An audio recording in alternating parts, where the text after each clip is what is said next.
Welcome to a new episode of Hacks and Hobbies with your host, Junaid Ahmed. So we were talking about how Varoa might like to pick drone frames or drone cells to expand their infestation in the hives. And that's one of the reasons you want to have either a dedicated drone frame, or you can quickly pull out a drone from a capped cell. You can pull out a drone and see if there's any mites on it. That will give you a good indication how many mites might be in your beehive.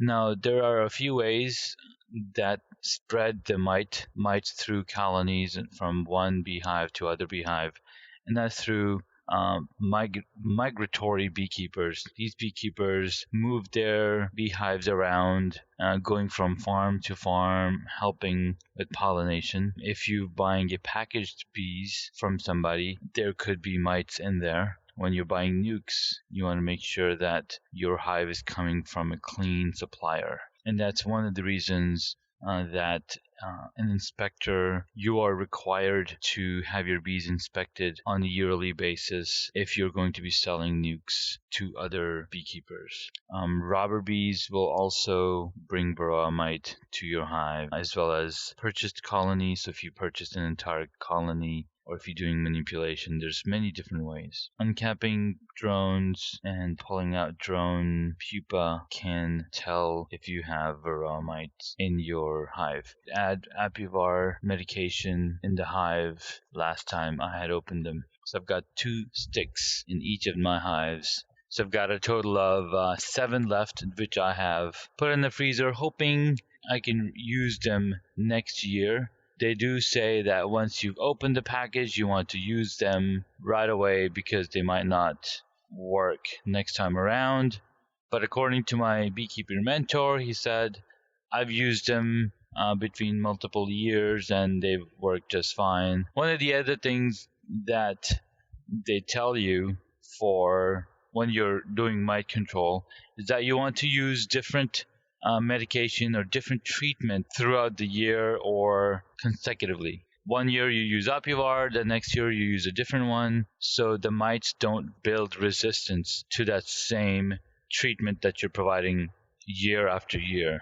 And that's something you want to be careful of, and a really good thing to know because it's the same situation when we have antibiotics. We were having a conversation with a doctor, and he was telling us that based on how much antibiotic you give yourself over the years, your body starts building resistance, or the virus build up resistance to those antibiotics. So they have stronger and stronger and stronger antibiotics. And there's only like 6 or 7 different types of antibiotics that are currently known. There might be more, but that's the number I feel comfortable talking about. So that's a good way to go. Another way to do spot checking for mites is that you basically have a bottom cover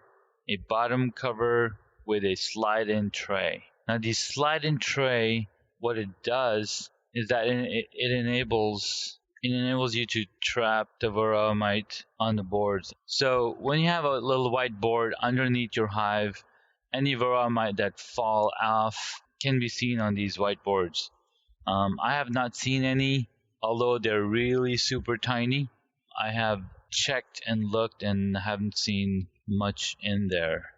Although every once in a while I'll see larvae forming up of these other insects, so I just wipe them off. And one thing that I need to do is spray the board with PAM. Now, having oil on these boards helps keep those insects from making a home on it because it doesn't have anything on it. I definitely need to go back in there, pull those out, wash them, and then spray it with PAM and put it back in there.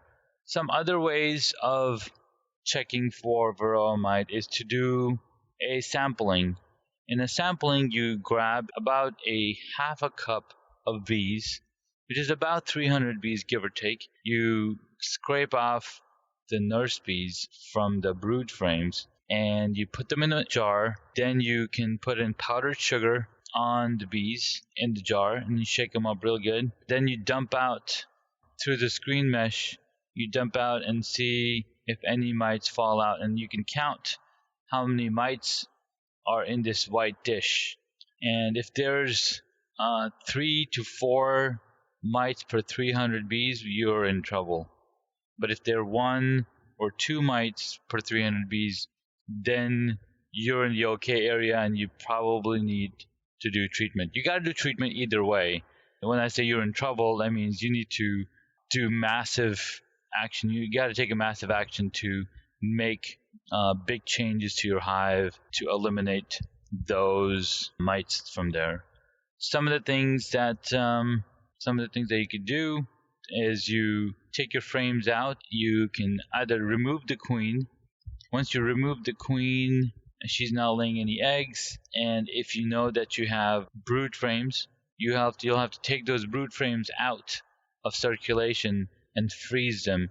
This will kill all your pupa, all your honeybees pupating in there, as well as any mites that might be in there, because that's where the mites are multiplying in numbers and growing inside those capped brood. Another way to do mite check instead of sugar water is to do alcohol wash.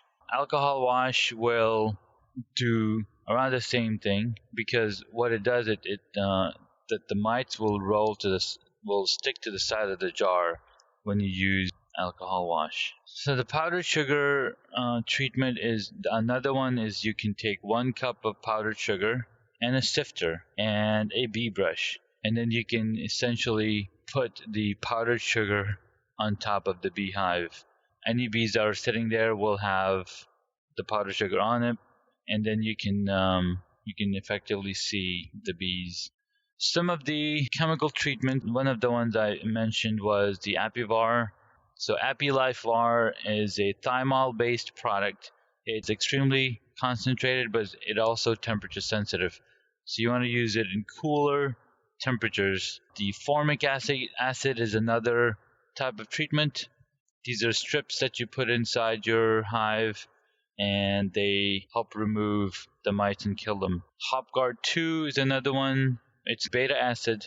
It's non-toxin to beekeeper and the bees, but it's deadly for the mites. So how do you do the approved chemical treatments? Well, for the oxalic acid, I have not done this one myself, but if you were to do an oxalic acid, you want to make sure that there's no brood in the colony.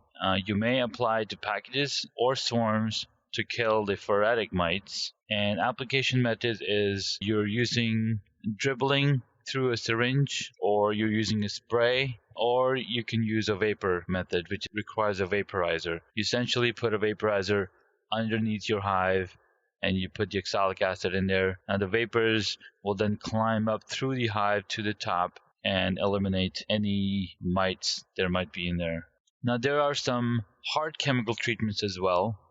These hard chemical treatments I have not read too much about, but these are highly toxic to humans. And Apivar strips are the same hard chemical treatments, which are the ones that I put in my beehive. And is one of the reasons I had to use rubber gloves and not touch these Apivar sticks. All right. What are the other alternative methods? We've talked about chemical treatments. We've talked about some other ones where you're testing. So one of the things they're mentioning is bait frame. You bait the frames by removing all the drones. You have any of the drone cells, you just remove all the drone cells from your hive, effectively killing off or eliminating whichever might be growing in there. I'm using small cell foundation for all of my frames because those are the foundations that worker bees grow in. Now, I can't remember if I mentioned it, but worker bees are grown in 4mm diameter cell, whereas drone cells are about 5mm diameter. So the way that bees will grow, or worker bees will create cells for drones, is by adding an additional layer on top of the drone cells to give them that extra room to grow. The treatments that are not approved in the United States are mineral oil vapor and acetic acid vapors, whereas Section 18 is only available in certain states, such as Hopguard and Hivestan. So again, that was Varoa mite. It is still the number one problem. And what is the solution? Well, mite-resistant bees.